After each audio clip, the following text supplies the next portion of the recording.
ہو گئے نماز کیسے ہوگی؟ تو ہر وہ چیز جو اللہ کی یاد سے عبادت سے غافل کرے خلل ڈالے ہمیں اس کو اپنے آپ سے اچھا ایک اور بات اور ہم آتے کتنی دیر ہے مسجد میں اول تو السلام علیکم ورحمۃ اللہ وبرکاتہ۔ دوستو، حضور صلی اللہ تعالی علیہ وسلم اور صحابہ کرام علیہم الرضوان نماز اور عبادت سے اس قدر پیار کرتے تھے کہ ہر وہ چیز جو نماز میں عبادت میں خلل پیدا کرتے تھے یا توجہ بٹاتے تھے ان چیزوں کو اپنے سے دور کرتے اور خود ان چیزوں سے دور ہو جاتے تھے۔ چلیے مولانا عبدالحبیب اتاری صاحب سے پورے ڈیٹیلز کے ساتھ سماعت کرتے ہیں۔ عاصیوں جرم کی دوا ہے درود، کیا دوا عین کیمیا ہے درود، چھوڑیو مت درود کو کافی، راہ جنت کا رہنما ہے درود۔ درود پاک کی کثرت کرتے رہا کریں۔ آئیے مل کر محبت کے ساتھ درود پاک پڑھیں۔ صلو علی الحبیب صلی اللہ تعالی علی محمد صلی اللہ علیہ وسلم۔ کچھ اسلام پہ کھڑے ہیں، بیٹھ جائیں تاکہ تسلی سے آپ بیان سن سکیں۔ یہ بیان انشاءاللہ ہمارے سوشل میڈیا پلیٹ فارمز پر لائیو بھی ٹیلی کاسٹ ہو رہا ہوگا اور بعد میں آپ اسے چاہیں گے تو خود بھی دیکھ سکیں گے۔ بخاری شریف کی بڑی کمال کی حدیث ہے۔ حدیث پاک ہے کہ مسلمانوں کی پیاری امی جان حضرت سیدتنا عائشہ صدیقہ طیبہ طاہرہ رضی اللہ تعالی عنہا فرماتی ہیں کہ پیارے آقا علیہ السلام کی خدمت میں خمیسہ نامی ایک خوبصورت ڈیزائن والی چادر پیش کی گئی تاکہ آپ علیہ السلام اسے استعمال فرمائیں۔ اس ڈیزائن والی چادر کو اس زمانے میں خمیسہ کہا جاتا تھا۔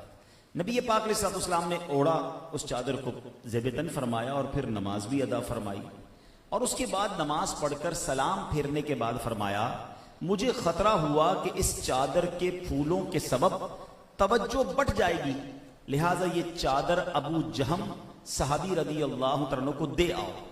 مشہور مفسر قرآن حضرت مفتی احمد یار خان نعیمی رحمۃ اللہ تعالی علیہ اس حدیث پاک کے تحت لکھتے ہیں کہ عربی میں خمیسہ جو چادر ہوتی ہے وہ بیل بوٹوں والی بڑی خوبصورت چادر کو کہتے ہیں۔ یہ اونی سیاہ رنگ کی چادر تھی جو ابو جہم رضی اللہ تعالیٰ عنہ نے تحفتاً گفٹ کے طور پر نبی پاک کو پیش کی تھی، مگر پیارے آقا نے نماز ادا فرمائی اور پھر اس کے بعد انہیں واپس لوٹا دی۔ اب غور کیجئے کہ نبی پاک نے کیا فرمایا کہ مجھے یہ ڈر ہوا، خطرہ ہوا کہ اس چادر میں جو پھول ہیں ان پھولوں کی سبب میری نماز سے توجہ ہٹ جائے گی۔ حالانکہ نبی پاک کی شان کتنی عرفہ و اعلیٰ ہے، آپ کی شان بیان کرنا تو دور کی بات، مخلوق میں کوئی چاہے بھی تو آپ کی شان پہچان نہیں سکتا، اس قدر عرفہ و اعلیٰ شان ہے۔ وہ شاعر لکھتے ہیں نا تیرا وصف بیاں ہو کس سے، تیری کون کرے گا بڑائی، تیرا وصف بیاں ہو کس سے، تیری کون کرے گا بڑائی، صلی اللہ تیری کون کرے گا بڑائی، اس گرد سفر میں گم ہے، اس گرد سفر میں گم ہے، جبریل امی کی رسائی۔ یعنی میرے آقا کی شان ایسی ہے کہ جبریل امین بھی حیران ہے کہ پیارے آقا تو وہاں جاتے ہیں جہاں ان کی بھی رسائی نہیں ہے، تو ہماری اوقات کیا کہ ہم ان کی شان بیان کریں۔ ایک اور شاعر لکھتے ہیں نا میرے نبی پیارے نبی ہے مرتبہ بالا تیرا، جس جا کوئی پہنچا نہیں پہنچا وہاں تلوا تیرا۔ لیکن اتنی بڑی شان والے آقا جنہوں نے نبیوں کی امامت فرمائی، رب کائنات کی عجائبات ملاحظہ فرمائے، آسمانوں کی سیر کی، جنت کے نظارے کیے، مگر نبی پاک کے مبارک فوکس کا عالم کیا تھا؟ قرآن بیان کرتا ہے ما زاغ البصر وما طغى، آنکھ نہ کسی طرف پھری نہ حد سے بڑھی، یعنی دل کی توجہ ہٹنے کی تو دور کی بات ہے، پیارے آقا کی ظاہری آنکھ مبارک پر بھی ان نظاروں کے بعد کوئی اثر نہ ہوا۔ ایسی توجہ ہے، ایسا فوکس ہے کہ جنت کے حسین نظارے بھی اثر نہیں کر سکتے، تو ایک چادر نبی پاک کی توجہ کیسے نماز سے ہٹا سکتی ہے؟ جن کی توجہ کا عالم یہ ہو کہ قرآن کہتا ہے ما زاغ البصر وما طغى، آنکھ نہ کسی طرف پھری نہ حد سے بڑھی، تو یہ گویا ہماری تعلیم کے لیے ہمیں سکھایا جا رہا ہے کہ ایسی چادر جس کے پھول بوٹے رنگ نماز میں توجہ نہ ہٹا دیں. نبی پاک نے واپس فرما دی, ہمیں سبق دیا کہ ہر اس کام سے بچنا ہے جو نماز میں, اللہ کی عبادت میں, اللہ کی طرف رجوع لانے میں تمہارا دھیان بٹا دے, ان چیزوں سے بچنا ہے. تو اے میرے پیارے اسلامی بھائیوں, غور کیجئے کتنی زبردست ہمارے لیے حدیث میں سبق ہے. ڈیزائن والی چادر بنانا بھی جائز, خریدنا بھی جائز, اسے اوڑھنا بھی جائز, اسے اوڑھ کر نماز پڑھنا بھی جائز. اس کے باوجود سرکار دو عالم علیہ الصلوۃ والسلام کا درس یہ ہے کہ اگر ایسی چادر نماز میں خلل ڈال سکتی ہے تو اس کو دور کر دیا جائے. دوسری طرف ہماری حالت کیا ہے کہ میوزیکل ٹیونز بنانا بھی ناجائز, اسے حاصل کرنا بھی ناجائز, اس کو چلانا بھی ناجائز, خود سننا بھی ناجائز, دوسرے لوگوں کو سنانا بھی ناجائز. مگر ہماری مسجدوں میں عین نماز کے عالم میں میوزیکل ٹیونز بج رہی ہوتی ہیں. کتنا فرق ہے. وہ جائز کام جس کو جو نماز میں خلل ڈالے, نبی پاک نے وہ بھی چھوڑ دیا. حالانکہ نبی پاک کی نماز میں خلل کون ڈال سکتا ہے, ہماری تربیت کے لیے نا. مگر وہ ناجائز کام جو صرف ہماری نماز میں خلل نہیں ڈالتا, باقی نمازی بھی ڈسٹرب ہو رہے ہوتے ہیں. غور کیجئے کون سی جگہ باقی بچی تھی جہاں میوزک نہیں تھا. بازاروں میں میوزک, بسوں میں میوزک, ٹرینوں میں میوزک, جہازوں میں میوزک, ایئرپورٹ پہ میوزک, ہمارے شاپنگ سینٹر, ہر طرف یہ تباہی مچی ہوئی ہے, کسی کو خیال ہی نہیں ہے. بلکہ اب تو میں ایک دو جگہ لفٹوں میں گیا, کسی بلڈنگ کی نئی لفٹ لگی ہوئی تھی, آفس ٹاور تھا, اس کی لفٹ میں بیٹھے تو لفٹ چل رہی ہے, اس میں میوزک. میں نے کہا اللہ کے بندو, آپ کی آفس ہے, آپ ہر آنے والے کو میوزک سنا رہے ہیں, اگر اس میں آپشن ہے تو اس کے اندر کوئی اچھی چیز لگا لو بھائی, ہیں کوئی چڑھائی پر چڑھنے کی دعا لگا لو, سواری پر چڑھنے کی دعا لگا لو. یہ کیا لگایا ہوا ہے آپ کو؟ احساس بھی نہیں ہے لوگوں کو کہ میری وجہ سے نہ جانے کتنے لوگ میوزک سن رہے ہیں. اب جو یہ گانوں کی اور میوزک کی ٹیون رکھتے ہیں, ہمیں کوئی کال کرے تو وہ جناب میوزک سنے, ہم نہیں سن رہے, وہ سنے اور اس کا گناہ بھی مجھے ملے. کتنا عجیب معاملہ ہے, کسی کو احساس تک نہیں ہے. لیکن ان تمام برائیوں میں ایک جگہ باقی تھی جہاں ہمیں میوزک سننے کو نہیں ملتا تھا, اور وہ جگہ تھی اللہ کا پاک گھر, مسجد, جہاں ہم سکون سے آ کے بیٹھ کر عبادت کر سکتے تھے. مگر شیطانی چرخے نے, شیطان نے کیا پلان کیا کہ ہماری جیبوں میں آیا موبائل فون, اور اب موبائل فون پہ ایسی ایسی ٹیون رکھی ہوئی ہے کہ جناب صفیں تیار ہیں, نماز شروع ہوتی ہے. حالانکہ کئی مسجدوں میں اعلان ہوتا ہے کہ جناب اپنے موبائل فون سائلنٹ کر دیں, امام صاحب بار بار یاد دلاتے ہیں. مگر کچھ لوگ ہیں جو نہیں سمجھتے. اول تو میوزیکل ٹیون رکھنی نہیں چاہیے, اور رکھ دی ہے تو اس کو ختم کریں, اور مسجد کے اندر سائلنٹ نہیں کر رہے. آپ سوچیں کتنا نماز میں ہم خلل ڈالتے ہیں. اب شرعی مسئلہ بھی سن لیں کہ اگر کسی کے موبائل میں میوزیکل ٹیون ہے اور وہ موبائل بج پڑا, اب اس کو لگتا ہے کہ یار بند نہیں ہو رہا, مجھ سے عمل قلیل کر کے نہیں بند ہو رہا, یعنی ایک ہاتھ کے اشارے سے بند نہیں ہو رہا, تو اب اس پر حکم یہ ہے کہ وہ اپنی نماز توڑے. پہلے وہ میوزیکل ٹیون بند کرے, اپنے موبائل کو سائلنٹ کرے, پھر نماز میں شامل ہو. ایسا نہیں کہ نماز وہ پوری پڑھی جا رہا ہے اور پوری مسجد گونج رہی ہے میوزک سے. کتنے لوگوں کی نماز خراب ہوتی ہے. تو کاش یہ بات سمجھ آ جائے کہ ہر وہ چیز جو اللہ کریم کی یاد میں خلل ڈالنے والی ہو. پتہ ہے علماء کرام یہ بھی کہتے ہیں ایسی جانماز, آج کل بڑی رنگ بوٹے والی اور عجیب عجیب ڈیزائنوں والی جانمازیں ہم کو پسند آتی ہیں. وہ جانماز کہ آپ سجدہ کر رہے ہیں اور پتہ چلا اس کے فگرز میں کھوئے ہوئے ہیں کہ یہ کیا بن رہا ہے, یہ کیا بن رہا ہے, یہ پھول کون سے رنگ کا ہے, یہ فلاں کون سے رنگ کا ہے, تو آپ تو پھر اسی میں کھو گئے, نماز کیسے ہوگی. تو ہر وہ چیز جو اللہ کی یاد سے, عبادت سے غافل کرے, خلل ڈالے, ہمیں اس کو اپنے آپ سے اچھا. اب ایک اور بات غور کرو, ہم آتے کتنی دیر ہے مسجد میں ہیں. اول تو اذان ہو گئی, لوگ کہتے ہیں بیٹھو ابھی تو 15 منٹ باقی ہے. پھر نماز کے لیے اعلان ہوتا ہے کہ 5 منٹ رہ گئے ہیں, یا کوئی درود پاک پڑھتے ہیں مسجدوں میں تاکہ اندازہ ہو جائے کہ اب 2-4 منٹ رہ گئے. پھر بھی مسجد گھر سے نہیں نکلتے, آفس سے نہیں نکلتے. کچھ لوگ جناب جماعت کھڑی ہونے کے بعد آتے ہیں, کچھ آخری رکعت میں آتے ہیں, جیسی نماز ختم ہوتی ہے واپس جاتے ہیں. یعنی آنا بھی 10 منٹ کے لیے مشکل سے, 15 منٹ کے لیے, اور اس 10-15 منٹ میں بھی دھیان کہیں اور ہے, خلل کہیں اور ہے, میوزیکل ٹیون بج رہی ہیں. اب سوچے تو صحیح کر کیا رہے ہیں. اللہ کرے کہ مسجد میں زیادہ وقت گزاریں اور با ادب طریقے سے گزاریں, اور اپنی گھر میں بھی نماز اگر پڑھ رہے ہیں, قرآن پڑھ رہے ہیں, ان چیزوں سے دور رہیں جو چیزیں آپ کو اللہ کی طرف لو نہیں لگانے دے رہی, آپ کے فوکس کو, آپ کی توجہ کو ڈسٹرب کر رہی ہیں. حضرت ایک ابو طلحہ انصاری رضی اللہ عنہ, کمال کے صحابی ہیں, ان کے بہت سارے پیارے پیارے واقعات ہیں.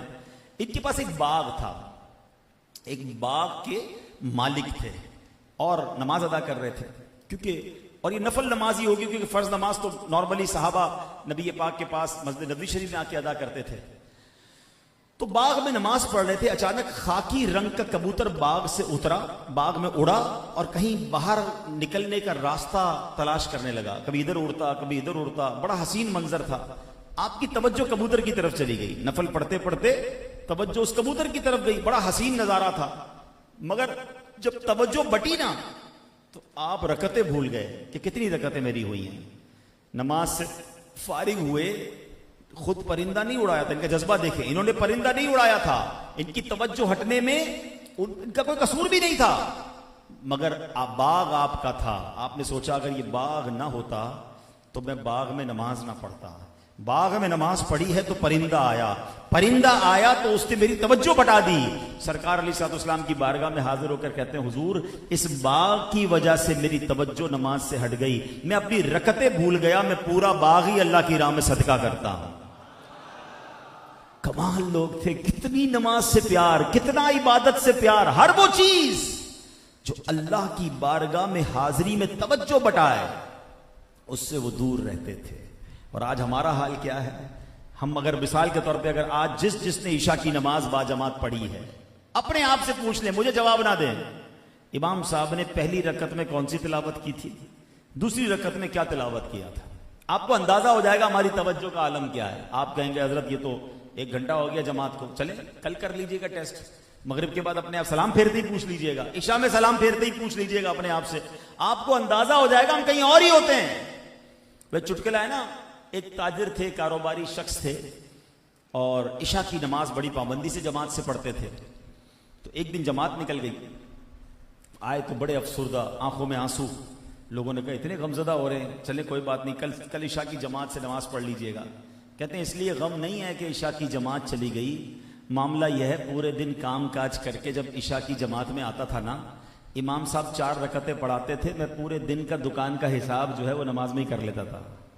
آج امام صاحب نے خود اپنی نماز پڑھ لی ہے، مجھے اپنی پڑھنی پڑے گی، حساب کے لیے الگ ٹائم نکالنا پڑے گا. تو ہم میں سے بہت سو کا یہ حال ہوتا ہے. اور ہمارے اسلاف وہ باغ صدقہ کر دیا جو باغ نماز میں خلل کا سبب بنا. غور کریں میرے پیارے اسلامی بھائیوں، قرآن مجید فرقان حمید میں رب ارشاد فرماتا ہے وَاذْكُرِ اسْمَ رَبِّكَ، اور اپنے رب کا نام یاد کرو. یعنی اے حبیب علیہ الصلوۃ والسلام، آپ رات اور دن کے تمام اوقات میں رب کا نام یاد کرتے رہیں، چاہے وہ تسبیح اور کلمہ طیبہ پڑھنے سے ہو، نماز ادا کرنے سے، قرآن پاک کی تلاوت کرنے اور علم کا درس دینے کے ساتھ ہو. مزید قرآن میں رب نے فرمایا وَتَبَتَّلْ إِلَيْهِ تَبْتِيلًا، اور سب سے ٹوٹ کر اسی کے بنے رہو. یعنی اللہ پاک کی عبادت ایسی ہو کہ اس کے سوا کسی کی یاد دل میں نہ ہو، دل دنیا کے تعلقات اس وقت ختم ہو جائیں، میں رب کی بارگاہ میں حاضر ہو جاؤں. کاش ہمیں یہ سعادت مل جائے، اتنی سی اللہ پاک کی محبت تو دل میں آ جائے کہ کم از کم جب سجدہ کریں تو سجدے میں دل یاد الہی میں ڈوبا ہوا ہو، اس کے سوا کسی کی طرف توجہ نہ ہو. ایک بار مولا علی شیر خدا کرم اللہ تعالی وجہ الکریم سے امام حسن مجتبیٰ نے بڑا کمال کا سوال کیا. آپ کے صاحبزادے ہیں نا، نبی پاک کے نواسے ہیں. کہتے ہیں اے بابا جان یہ تو بتائیے کیا آپ مجھ سے محبت کرتے ہیں؟ مولا علی نے کہا جی بیٹا میں آپ سے محبت کرتا ہوں. کہا آپ حسین سے بھی محبت کرتے ہیں رضی اللہ تعالیٰ عنہ؟ کہا میں حسین سے بھی محبت کرتا ہوں. بابا جان کیا آپ ہماری امی جان سے بھی محبت کرتے ہیں؟ کہا ان سے بھی محبت کرتے ہیں. کیا ہمارے نانا جان پیارے آقا علیہ الصلوۃ والسلام سے بھی محبت کرتے ہیں؟ کہا ان سے بھی محبت کرتا ہوں. کہا اللہ سے بھی محبت کرتے ہیں؟ کہا اللہ سے بھی محبت کرتا ہوں. تو امام حسن بچے تھے، چھوٹی عمر میں تھے، کہتے ہیں ایک دل میں اتنی ساری محبتیں کیسے آ گئیں؟ آپ تو سب سے محبت کرتے ہیں. تو مولا علی تو پھر مولا علی ہے نا، آپ کے علم کا عالم کیا ہے؟ نبی پاک فرماتے میں علم کا شہر ہوں، علی اس کا دروازہ ہے. کیا جواب دیا؟ آپ فرماتے محبت تو سب سے کرتا ہوں مگر تم دیکھتے نہیں، جب نماز کا وقت آتا ہے تو سب کو چھوڑ کر ایک کی بارگاہ میں حاضر ہو جاتا ہوں. ہاں یہ توحید کا بھی درس ہے. آپ فرماتے ہیں اصل محبت تو اللہ سے کرتا ہوں اور اللہ کی وجہ سے باقی سب سے محبت کرتا ہوں. ہماری دنیا کی جتنی محبت ہے نا وہ اللہ کے لیے ہونی چاہیے. اللہ والوں سے محبت اللہ کی محبت ہے، اللہ کے نبیوں سے محبت ایکچولی یہ رب سے محبت ہے، صحابہ اور اہل بیت سے محبت کیونکہ یہ اللہ والے ہیں اس لیے محبت ہے۔ ایک انسان اپنے بیوی بچوں سے پیار کرتا ہے اس لیے کہ میرے اپنے ہیں، مجھے اچھے لگتے ہیں، شاید اس کا ثواب ملے نہ ملے، لیکن اگر یہ نیت ہو میرے رب کا حکم ہے اپنے گھر والوں سے محبت سے پیش آنا ہے، صلہ رحمی مجھے میرا دین سکھاتا ہے، اب اللہ کی محبت کی وجہ سے میں اپنے بچوں سے پیار کروں، اپنے گھر والوں سے پیار کروں، اپنے والدین کا ادب کروں کہ میرے رب نے فرمایا ہے والدین کا ادب کروں گا تو ثواب ملے گا، بچوں سے پیار کروں گا تو ثواب ملے گا، دوستوں مسلمانوں کے ساتھ اچھا برتاؤ کروں گا تو ثواب ملے گا۔ وہ کہتے ہیں نا الحب فی اللہ والبغض فی اللہ، میری محبت بھی اللہ کے لیے ہو اور اگر کسی سے دشمنی ہے تو ذاتی دشمنی نہ ہو، میری دشمنی بھی اللہ کے لیے ہو کہ جو اللہ کا گستاخ، جو نبی پاک کا گستاخ، جو انبیاء صحابہ اور اہل بیت سے محبت نہیں رکھتا وہ میرا دوست کیسے ہو سکتا ہے؟ تو اے میرے پیارے اسلامی بھائیوں، اصل محبت رب سے کرنی ہے اور جب اللہ کی بارگاہ میں حاضر ہونا ہے تو اب دل و دماغ خالی ہونا چاہیے، اب توجہ رب کی طرف ہونی چاہیے۔ دوستوں آپ نے بیان کو سنا، بیان کیسا لگا کمنٹس کر کے ضرور بتائیے گا۔ دوستوں جب بھی آپ عبادت کریں، نماز پڑھیں، حتی الامکان کوشش کریں کہ توجہ صرف اور صرف اللہ کی طرف رہے، کیونکہ حدیث پاک میں ہے کہ تم اس طرح نماز پڑھو کہ تم اللہ کو دیکھ رہے ہو یا تمہیں اللہ دیکھ رہا ہے۔ دوستوں ملتے ہیں کسی اور ویڈیو میں، تب تک اپنا خیال رکھیں، خدا حافظ، السلام علیکم ورحمۃ